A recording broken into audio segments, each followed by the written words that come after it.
വിദ്യാരംഗ കലാസാഹിത്യ വേദി സ്കൂളുകൾ നടപ്പിലാക്കുന്നത് കുട്ടികളുടെ ഏറ്റവും മികച്ച അല്ലെങ്കിൽ എല്ലാ കഴിവുകളെയും അവരെ ഉയർത്തിക്കൊണ്ടുവരാനാണ്. കഥാരചന അല്ലെങ്കിൽ കവിതാരചന, നാടൻപാട്ട്, ചിത്രം വരയ്ക്കൽ, അങ്ങനെ ഒരുവിധ എല്ലാ പരിപാടികളും അരങ്ങേറുന്നുണ്ട്. എല്ലാ കുട്ടികളും അതിൽ പങ്കാളികളാണ് എന്നുള്ളതാണ്.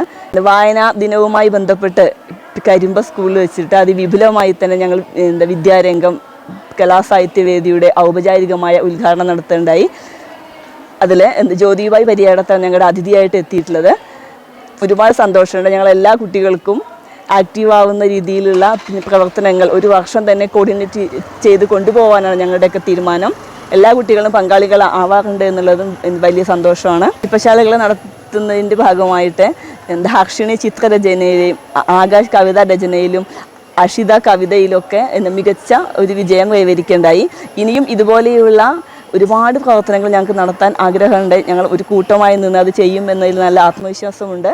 ഫ്ലോപ്പി ഡിസ്കുകൾ മരിച്ചു, ഗിയറുള്ള സ്കൂട്ടർ മരിച്ചു, CD റോം മരിച്ചു, ടൈം പീസ് മരിച്ചു, പുസ്തകം മാത്രം മരിച്ചില്ല. ടേപ്പ് റെക്കോർഡർ മരിച്ചു, MP3 പ്ലെയർ മരിച്ചു, ആട്ടുകല്ല് മരിച്ചു, കത്തെഴുത്ത് മരിച്ചു, പുസ്തകം മാത്രം മരിച്ചില്ല. നിങ്ങൾക്ക് ഇത് എന്ത് മനസ്സിലായി?